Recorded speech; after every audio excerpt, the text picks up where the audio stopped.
عمر رضی الله تعالی عنه غیر روزانه با مردم شب ای خفتن تا بامداد گریه میکرده پنوی. اغلبیت صحابه اتفاق دارن که حضرت دیدگیم منطقه داشتن، میگه در شرق مدینه میرفتیم فقط میگه روشون میپوشوندن تا روز گریه میکردن. چندین مراتب دیدگیم. حتی عبدالله ابن عمر میگه که از روز خلافت پدری من قبول کردگی تا روز در خاک موندنش پدری من چشماش یگان مراتبه از سرخی گریه برنگ نبود، فقط سرخ بود. میگفتم چی بود تا خیلی بسیاری بعد گریه میکنی خدا چی روزه گریه میکنی؟ یگان روزه هست. میگفتم بچه هم عبدالله کاش که خوشحاک میشدم. تا چی با؟ گفتم خوشحاک و سنگ خدا نمیپرسه. اگر این فرزند خطا به خدا میپرسه، این اسلام به واسطه این دین ما رو عزت داده. میگفتن چی با قدر شب گریه میکنید؟ میگفتن اگر در این شب شتر را وزبین بار کنن و خر را سخت کلتک زنن و محکمه خدا در روز قیامت میخیزه میگه عهد خلافت عمر بود. من جواب میتیم این شب در کمپیر شب خیزه گریه کنه. او فرزنده یتیم شده در عهد من. اون نفرایی که در این جنگا رفتن مردن فرزندای و یا شو میخوان پدر میکوان. راهبر کی بود؟ میگم من سبب میشم، من گریه میکنم. من حضرت پناهیو رفته میگه گریه میکردم. در 11 سال قریب خلیفگیشان همین خیل خراب شدگی بدن. حضرت کی میگه از خرابی نمیگه کبود شدگی بدن. چطور گریه میکردن؟ چی میخیزانه در دل شب اولیای مورد؟ خیلی انسان ما باید در پناهی ترسیم ای خدا. اینجا در همه مخب میکنیم، مسجد همه مخب میکنیم، روز جمعه همه چیق میکنه و سر ما چی میدونیم در پناهی چی گفت؟ خیلی انسانی در کاره که در پناهی ورع داشته باشه. اغلبیت انسان همین زمان بامداد قضا میکنن. نخواندنی بامداد این یک از خصلت های منافقت. کسی 2 بامداد 3 بامداد قضا کنه و خصلت منافقی داره. حدیث صحیح. اغلبیت انسان ها همین روز فقط جمعه میخونن، پروای 5 وقت ندارن. شما باور کنید بسیارن خیلی ها. اغلبیتش بسیار انسان های هستن امروز همین جمعه میبین به قطار خلق. اغلبیت انسان های هستن که مسجد فقط عید رمضان قربان دا میبینن. اصلا همون روز میبینن خیلی میگن همون رو میبینیم هوای مومنه. نه، خیلی انسان در کاره که در پناهی ترس خدا داشته باشه. خیلی انسان در کاره که در پناهی ورع داشته باشه. دنیا شیرینه، حالتای میبیه که پولی بسیار میبیه، حالتای میبیه زنی زیبا میبیه، حالتای از امکانیتا میبیه. انا همین جدا مومنی معلوم میشه. یکم خصلتش همین بوده. دویم خصلتش حضرت ابوبکر گفته که از صدقه عند الفقر، صدقه در حالت فقیری مومن معلوم میشه. تا چه خیر؟ گفتن بای صدقه نومی بای نفقه. بای صدقه میدادن نومی بای چی بودن؟ نفقه. اگر کمبغل صدقه میدادن نومی او صدقه بودن. صدقه ای نفقه 47 درجه نزد خدا فضل داشته. اما کمبغل در وقت کمبغلیش مومنیش معلوم میشه. و مما رزقناهم ينفقون. همین مومنا هم همون رزقی که خدا داده همون با نفقه میکنه. میتیه آدمی که خودش بزرگ داره با همون لبه که همون میپوچه و با یک آدمی نادار دیگه در برده میتیه یه لقمه هم باشه، این نامش صدقه بده. آدمی که دولت داره و سولت داره و یک گاو پخته آورده میتیه مردم میخورن، نام این نفقه بده. همون یک خرموها که آدم فقیر صدقه دادگی از یک برزگاه و این 47 درجه نزد خود بلند بوده. انا همینجا معلوم میشه. انا همینجا او ثروتمند میلیون تیه، انمون فقیره که از محنتش همین قانون میبیاره و همیشه هم میشکنه و در دیگر فقیرش میتیه. این فرق داره از او. حضرت گفتن که از صدقه عند الفقر، صدقه نزد فقر.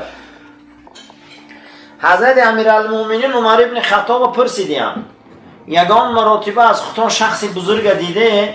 بله. گفته کی؟ در زمان خلیفگیم. گفته چخیل دیده؟ گفته در بازار مدینه که کلانترین بازار در عهد خلافت بود، من هر روز بازار تماشا می درآمدم. گروه فقیرایی را می دانستم که اونها حمال بودن، گروز چی بودن. من می اومدم همین کیسم تنگه موندگی در کفای دستاشون یک تحت پناهی می دادم. صرف تنگا نکمیده تیلا بودم. این زندگی تونگه زرانه. از بین اینها یک تشم می دیدم که هر باره که تنگه را می دادم شد تا پشت یک دیوار تو میخورد. باید کرد پشت همین پرسن کون کیه همی فقط همین من میتیم شد پشت دیوار تو میخورم. اکرد میگه از دور نظر کردم که میگه پشت دیوار تو خورد و یک گروه فقیرای دیگه خیلی شیشتم. همونجا میگه یا صراف بوده ولی چیکار میگه ده تنگه رو دراز کرد میگه او همون تنگه رو نقره کرده. بعد از همونجا میگه چند قدر همون مردی کاری بود میگه همون تقسیم کرد. با فیروز کردم که جبیو همین کار ما چند مرتب پایخاز کردم. همون دو تنگه که من در کف دست میتونم یه ماه زندگی تا نمیشه که همون را خودت بخری، همون را خودت استفاده کنی، خودت محتاجی با چی مردی کار بازار مردم جمع میکنی و اینا تقسیم میکنی. مگو امیر المومنین گفت شما قبوله، من قبل شما رو قبول دارم با جان دل، میگم یارو جناب پیغمبر خودش تگی بده. من صحابه کرام بودن جناب پیغمبر صلی الله علیه و سلم خودش تگی بده. رسول الله دعا کردن که پروردگارا روز قیامت من در جمعیت فقیرا محشور گردون، من در بیش خطی فقیرام، من همه اوجه که ای فقیری در روز قیامت در بدن من هست، من همین را با یگان خلیفگی شوهی شما نمیتیم. من هم خیلی انسانم که پیامبر گفته که دعا کرد که من قطعی فقیرم. چون پیامبر دعا کرد؟ اسلام زیدی گدویه، اسلام زیدی فقیریه. جامعه فقیر بود، جامعه نادار بود. رسول الله گفت که من قطعی فقیرم در بیشتر فقیرا شما زیغ نشوه، من قطعی تونم. دین همون شکسته بود. گفت من همون بزرگی ما همون فقیریه که دارم در همون زمره گفت من به خلیفگی تنمید. تو هیچ مرگو همه خفه نشو. حضرت میگه بابا که هم خیلی گریه کرد میگه که بعد از او گفت که قسم به خدا گفت جوان مردی و مردکی همون را گفت به ای خلیفگی میدونستم که یک فقیر من گریون کرد که همه تونست که حضرت همون خزینه های مدینه را گره و قصر رو سوزه همه دستش بود. میگه همه خیلی انسانو بود. از صدقه این در فقر، صدقه در نزد کمبغلی همین وقت مومن معلوم میشود. مومن در همین وقت معلوم میشود. بعد از او پرسیدن حضرت بعد از او شما چی گفتنی؟ با دوام ته گو المصیبتو این در بقا، یعنی که شما نگاه میکنه که مصیبت بالای شما در میبیایه و چند قدر دینتون حمایه میکنه. اندکک فقیری خدی اغلبیت انسان ها مسیحی شدن، اندکک بحرانه گفتن روز آخر شدن، اندکک مشکلات بالا آمد دین فروشی شد. مومن کسی هستن گفتن که بالای اوده چی آفت میبیه و چند قدر دیندار میمونه. امروز ما کم ترک فقیر شدیم، کم ترک نادار شدیم، چاره و راه میکنیم که ای کجا باشه برویم، ای کجا باشه چیکار کنیم. نه آخی یک مرتبه باید ما فکر کنیم که دینی ما در همین فقیری ما را چی میگه، دینی ما در حالت بایی ما را چی میگه، دینی ما در حالت مقصد زنداری ما را چی میگه، دینی ما در حالت مصیبت ما را چی میگه. یک انسان مصیبت بالاش میبینه با پررگه خدا ناامید میشه. نه آخی دین چی میگه، دین چی تعلیمت میتیه؟ دین میگه اینا لله و اینا الیه راجعون. گو صبر که سر تخم که فقیر باشی دین تو را چه تربیت میکنه، بیمار باشی دین تو را چه تربیت میکنه.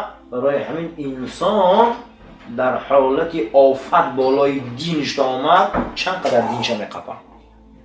جناب پیغمبر صلوات الله ربی و سلام گفتن یکی از نشانه‌های قیامت همینه که انسان‌ها را ایمانشون رنگ لخچه میشود.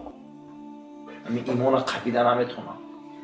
گفت کسی که همون لخچه را حفظ کنه گفت او را ایمانش به سلامت میمونه. واسه همیه یک دوره اومد که اندک کار خیلی ایمان های دست میتهی، اندک کار خیلی ایمان های دست میگیره. خیلی انسان در کارهایی که ایمانی لذیذ خدشمونه، ایمانی بلال بینه و عذاب بینه، ایمانی اماره بین، پدرم میکشن مادرم میکشن در دین رسول الله های اومده با پیامبر جنگ میکنه که به خاطر تو اتاق چما کشتن. امروز اگر به خاطر اسلام یک تایمو اگر یک انسان بردن میگه بدبخت همون سبب شده میکشه در روی دین. اما را پدر و مادرش نکشتن، بلال نکردن. چند قدر انسان ها در عهد اسلام در عهد پیغمبر خلیفه دنیا گذاشتن، اومده خرخشه برداشتن. ما همین خیلی میگه ایروی همون شد، ایروی همون شد، ایروی این شد، ایروی نه. آخی دینداری ما نزد مصیبت معلوم بشه چند قدر دینداری سیمش انا همین بوده. دینداری ما چند قدر افت بالا ما ببین چند قدر دینداری. حزل شوخی بازی کار دین جای حزل نیست، دین جای شوخی نیست. دین در جای خودش باید روش اجرا کنه. حضرت عثمان رضی الله تعالی عنه وقتی مردنشتن یک نامه از درونی صندوق یافتن خواندیان، گفته زمان میرسد انسان ها در 5 وقت نماز 5 بار آینه نگاه میکنن، لیکن گفته در 5 وقت نماز 1 بار در آینه دین خشن نگاه نمیکنن که چیکار کرده گشتیسیم. 5 بار در آینه نگاه میکنه سرشون میکنه، 1 بار آینه دین در پیشمون میمونیم که همین دین چی میگه با چیکار کرده گشتیسیم. میرسه که همون زمانی دین ما را چی میگه. آینه دخمون راست میکنه خشلو میکنه دقیقه با دقیقه، لیکن 1 بار دینداری مونه چی زن داری رفتیستن، چی گودک داری رفتیستن، چی دختر داری رفتیستن، چی پدر داری مادر داری رفتیستن، چی احترام کلام رفتیستن، چی روز رفتیستن. مردم گفتن حضرت حافظ که روزی بهیم طلبن از ایام، مردم میگه پگه خوب میشوه ولی نقض میشوه. این میگه ای روزشو بعدی دستیم.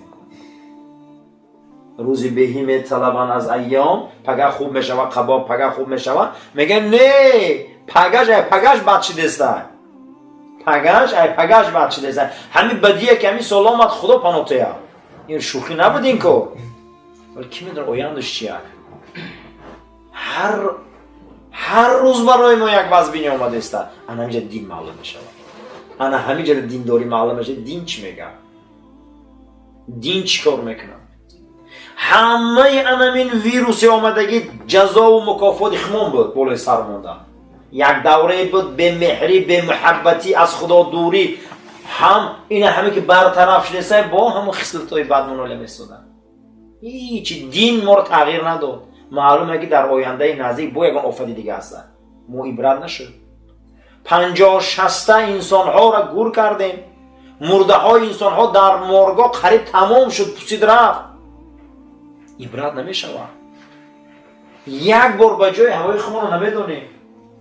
همین مکافات عذاب دست خمون بود. قرآن میگه جزاء بما کسبوا، چیز کسب کرده میته میگه مکافات چما. همین ما یک مراتب دیدیم. بیا چی ای دستی مردم هم باشه، چی ای جنگ بیولوژی هم باشه، مهم همینه که ما همین عذاب دیدیم. همین دم دینداری مون باید معلوم کنیم چند قدر دینداری، باید ما دینداری مون دوست داریم چند قدر دین داریم. نه برعکس بعد اندک با سبوکیه با همو به دینی دیانتی. ما نمیدونه که در پناه ما با چیکار مشغوله. پیامبر اکرم صلی الله علیه و آله گفت ولا ينظر الى ركوعها و سجوده. نمازی باید نگاه نکنه، رکوع سجودی باید نگاه نکنه، نماز و رکوع سجودی باید شما رو فریب نکنه. پای مومن نیست. ولی در پناهی و چقدر ترس خدا دارم. یکم خصلت مومن همین بوده که الورع فی الخلوه، تقوا و خدا ترسی در پناهی. همه صحابه بزرگیش همین بود. در دل شب در پناهی ما چیکار میکنیم؟ باید انا همون جدا ما معلوم بشه خدا ترسی ما. یکم ارگان مومن همین بوده که انسان در پناهی چیکار میکنه.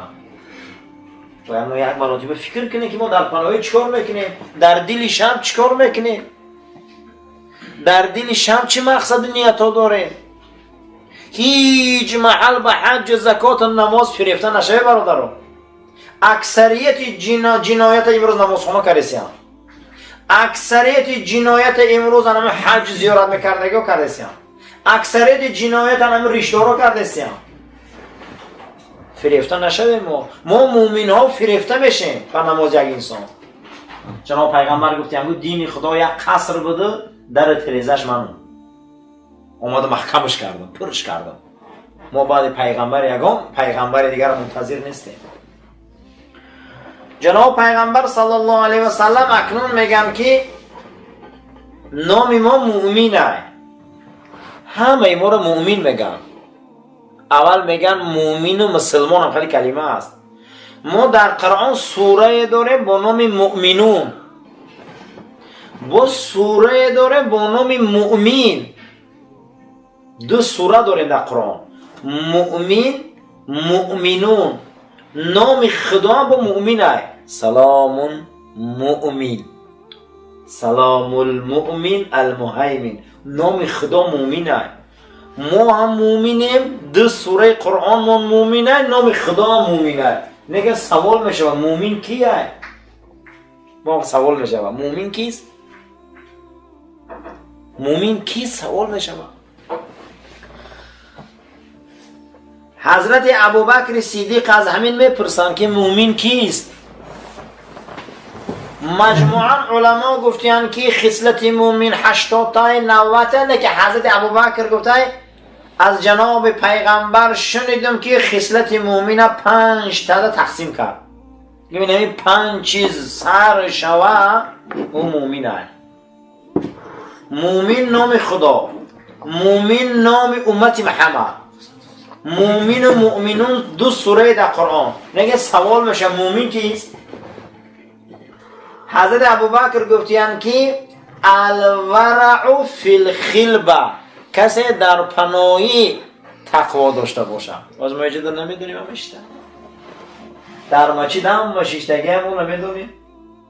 ما نمیدونیم در پناهی باید چیکار میکنه. سری همه خم همه نماز خون، سری همه خم همه شیشتگی، همه تلفن داره، تلفن های همه در دری مسجد قرآن کشیدگی. ما نمیدونیم ممکن در پناهی باید چه تماشا کنه. امروز در زمان جناب پیغمبر در پیش کعبه مشرکا عهد بستن که قرآن 3 تقسیم کردن.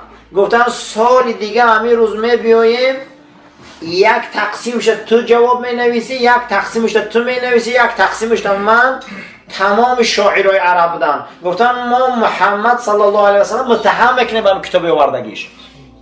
این ما مثل همین میتونیم. همونها را خدا گفت که فیلم تفعلو، شما نمیتونی کار کرده.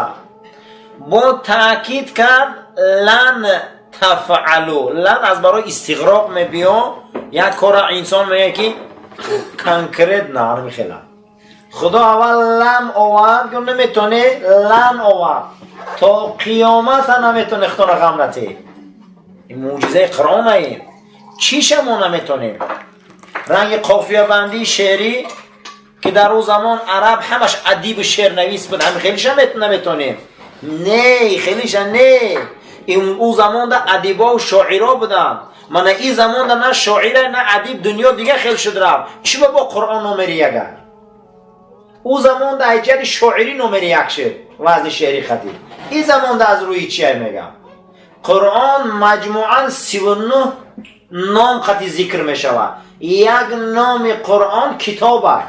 ذالک الکتاب انزل الکتاب. یعنی نام قرآن چی بوده؟ کتاب. کتاب چی را میگن؟ اصلا در زمین عرب هر یگان نمودی کتاب عرب نمیدونیست چیه این کتاب. این کتاب نویسی و این چاپی کتاب این ورق و این باب بندی نو پیدا شد. اما در اون زمان خدا پیغمبر میگه این کتابه. در کجای قرآن کلمه کتاب می بیا زیاده از 79 جاده این میگه معنی قانونه. معنی کتاب چی بوده در قرآن؟ قانون. اون زمان ده به واسطه وزن شعر عروضی همه را متهم کرد. این زمان ده به قانون متهم میکنه همه را. قانون های دنیا امروز هر روز عوض میشوند. 1 سال بعد باز زیدش میبرن که همین قانون شما برضرر برآورده. قانون ها آدم ها رو چکار میکنن؟ اکثریت انسان ها قانون نگاه نمیکنن. اکثریت انسان ها پروای قانون ندارن. قانون هم برای طبقه های همین میانه. اما این قرآن پیغمبرم بیو میگه اگر تو من بعد ما جاءک من العلم این قدر علمی که من برای تو دادم ما تبین له این شریعت آشکارت کردم آشکاری را دیدی پیشروی را دیدی اگر با همون مشرک یهود اطاعت میکنی تو هم ظالمی پیغمبر روی خاطر نبینم تو هم بگه که از گروه زیانکارویی امروز معلوم میشده که این قرآن از جهت قانون در دنیا یکم ده اگر دزد نسل پیغمبره بچه پیغمبره دختری پیغمبره دستش میبره قرآن روی خاطر نداره